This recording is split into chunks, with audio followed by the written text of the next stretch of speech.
Hello बच्चों। चलिए प्रश्न को पढ़ते हैं तथा प्रश्न को समझते हैं। फोकस दूरी एफ वाले एक गोलीय दर्पण के लिए u प्लस वी का अधिकतम मान निकाले। अर्थात हमें एक गोलीय दर्पण के लिए जिसकी फोकस दूरी कितनी है, एफ है, उसके लिए u प्लस वी का अधिकतम मान निकालना है। सर्वप्रथम हम इस प्रश्न की मुख्य अवधारणा समझते हैं। मुख्य अवधारणा,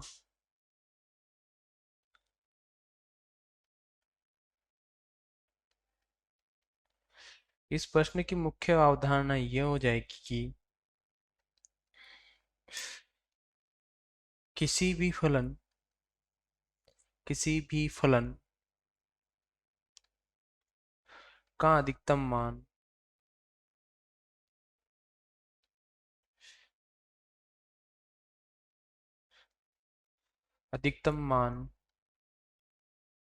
वहाँ होता है वहाँ होता है जहाँ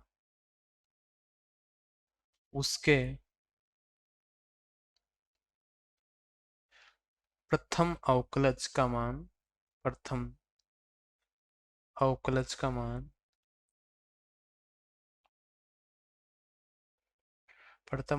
का मान शून्य होता है। शून्य होता है।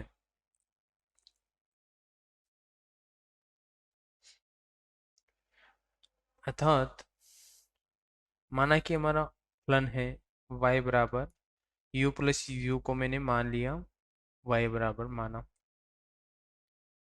y बराबर, तो हमारा y अधिकतम होगा जहाँ y अधिकतम होगा जहाँ dy अपॉन du या dv शून्य होगा। मैं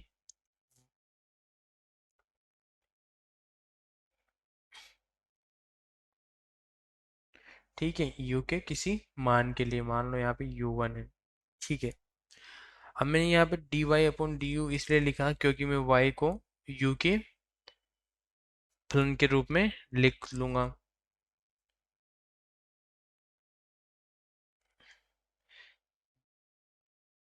चूंकि दर्पण सूत्र से हम जानते हैं चूंकि दर्पण सूत्र से दर्पण सूत्र से दर्पण सूत्र से 1/v प्लस 1/u बराबर 1/f। अब हम यहाँ से v का मान निकालें तो हमारे पास आएगा 1/v बराबर 1/f माइनस 1/u। तो हमारे पास v का मान आ जाएगा, v का मान आ गया हमारे पास fu upon u minus f। अब हम v का मान अगर हम फलन y में रख दें, साथ मान लो मैं इसको एक समीकरण एक लिखता हूँ, तो अगर हम v का मान यहाँ लिख दें तो y u का फलन हो जाएगा। तो मैंने y में u का मान रख दिया, u का मान v का मान y में रखने पर तो हमारा y हो जाएगा F you upon you minus F plus you. इसको हम हल करते हैं थोड़ा बहुत तो आएगा,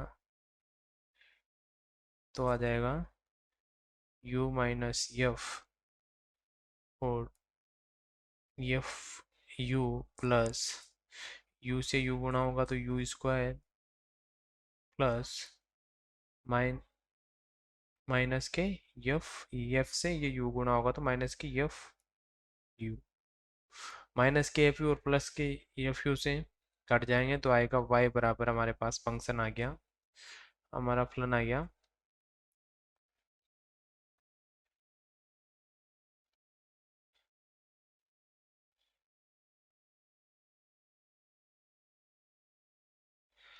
हमारा फलन आ गया यू स्क्वायर बराबर यू माइनस यफ। अब हमें इसका u का फलन आ गया हमारे पास y। अब हमें y का अधिकतम मान ज्ञात करना है, जो कि y बराबर v प्लस एफ था।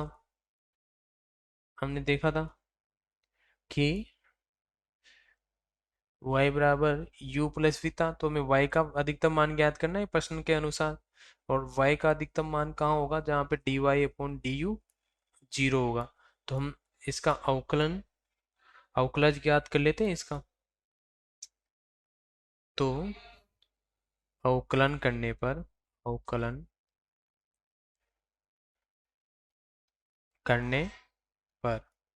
u के सापेक्ष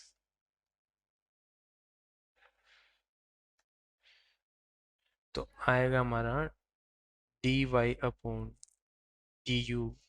अब हम ये तो सभी जानते हैं कि ये भाग भाग में है, ये फलन, तो हमारा इसका अवकलन हो जाएगा कि नीचे वाले का स्क्वायर, जो कि यहाँ पे आता है u माइनस एफ का स्क्वायर, u माइनस एफ का स्क्वायर। अब u माइनस एफ को यहाँ पे ऐसा का ऐसा ही रखते हैं, ता ऊपर वाले का अवकलन करते हैं। तो ऊपर वाले का अवकलन आया 2u, ठीक है, माइनस साइन, माइनस का चिन्ह, फिर हम ऊपर वाले को ऐसा का ऐसा ही रखते हैं और नीचे वाले का अवकलन करते हैं। तो नीचे वाले u माइनस एफ का अवकलन, u का अवकलन तो हो जाएगा u के सापेक्ष 1, और एफ का क्या हो जाएगा, एफ तो नियतांक है तो शून्य हो जाएगा। तो जब हम इसको हल करते हैं तो हमारे पास आया, हमारे पास आ गया 2 स्क्वायर 2u का square minus 2f u minus u का स्क्वायर बटे u माइनस एफ का स्क्वायर, u माइनस एफ का स्क्वायर। जब हम इसको आगे ये हल करते हैं तो 2u स्क्वायर यहाँ पे माइनस के एक u स्क्वायर है, तो एक u स्क्वायर बच जाएगा। तो आया हमारे पास, आगे लिखेंगे इसको हम,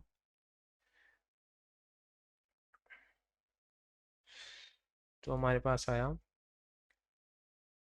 D y upon d x बराबर, सॉरी,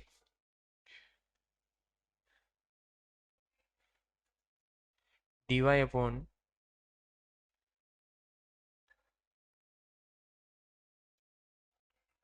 डी यू बराबर हमारे पास आ गया you square minus 2f u, और बटे में क्या है, u माइनस एफ का स्क्वायर। अब हम अधिकतम मान के लिए क्या करेंगे, अधिकतम मान के लिए, अधिकतम मान के लिए d y upon d u at u1 0, ठीक है। तो हमारे पास अब इसको 0 के बराबर करेंगे तो हमारा आएगा u1 का स्क्वायर माइनस 2f u1 रख रहे हैं तो इसका मान शून्य हो रहा है, हम ऐसा मान रहे हैं, ठीक है। तो u1 माइनस एफ का स्क्वायर बराबर शून्य। अब ये नीचे का जो बटे का है ये तो इधर क्रॉस मल्टीप्लाई होगा तो शून्य हो जाएगा। तो हमारे पास आया u1 का स्क्वायर माइनस 2f u1 बराबर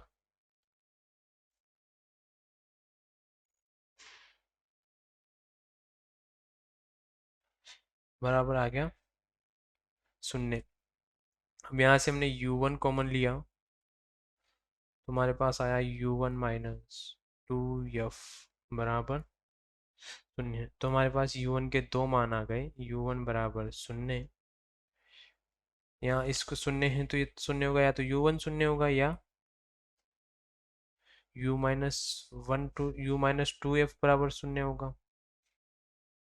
तो हमारे पास u1 का मान आ गया 2f। तो हमारे पास u1 का कितने मान आ गए? 2 मान आ गए। एक तो u1 बराबर 0 तो u1 बराबर 2f।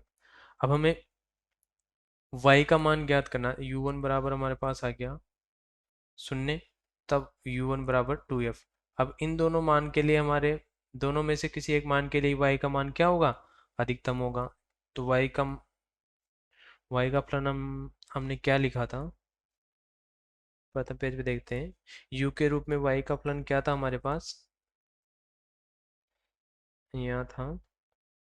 u के रूप में हमारे पास y का फलन आता है u स्क्वायर माइनस u। जब इसे मैं हाईलाइट करता हूँ, अर्थात हमारा y का फलन ये है। u प्लस v को हमने इस रूप में लिखा था, और u1 के 2f मान के लिए और u1 के 0 मान के लिए हमारे इसको मान को अधिकतम होना होगा। तो हम ये मान रखते हैं। तो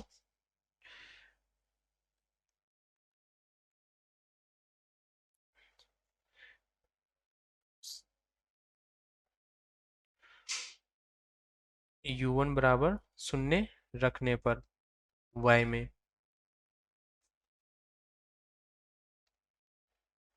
रखने में तो y बराबर हो जाएगा u स्क्वायर 0 का square upon u minus F, अर्थात y का मान हो गया 0। अर्थात इस u1 बराबर 0 पर तो y का मान क्या हुआ? न्यूनतम हो गया। तो हमारा u1 बराबर 2f पे क्या हो जाएगा? अधिकतम हो जाएगा। तो u1 बराबर 2f रखने पर तो y बराबर u स्क्वायर अपॉन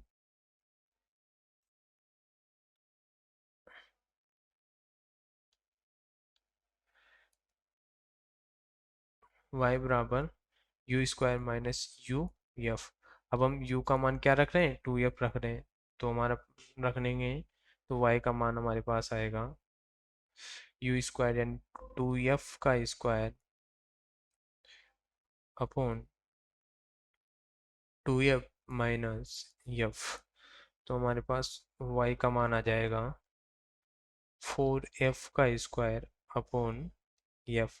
तो हमारे पास y का मान आ गया, f से एक f कट गया, तो हमारे पास y का अधिकतम मान क्या आ गया? 4f। और चूंकि हमने y बराबर सर्वप्रथम क्या माना था? u plus v। ये किसका इसका अधिकतम मान है? अधिकतम मान। अब चूंकि सर्वप्रथम हमने y बराबर क्या माना था? v प्लस u माना था। तो u प्लस v का 4f, ये अधिकतम क्या हो गया? मान हो गया, अधिकतम मान। और हमारे प्रश्न में u प्लस v का अधिकतम मान ही हमसे पूछा था। तो हमारे प्रश्न का उत्तर क्या हो जाएगा? u 4 या तथा u प्लस v का अधिकतम मान कितना आया?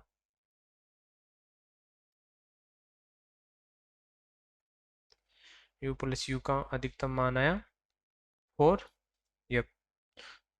अतः ये हमारे प्रश्न का उत्तर हो जाएगा। आशा है आप लोगों को प्रश्न का उत्तर समझ में आया होगा। धन्यवाद।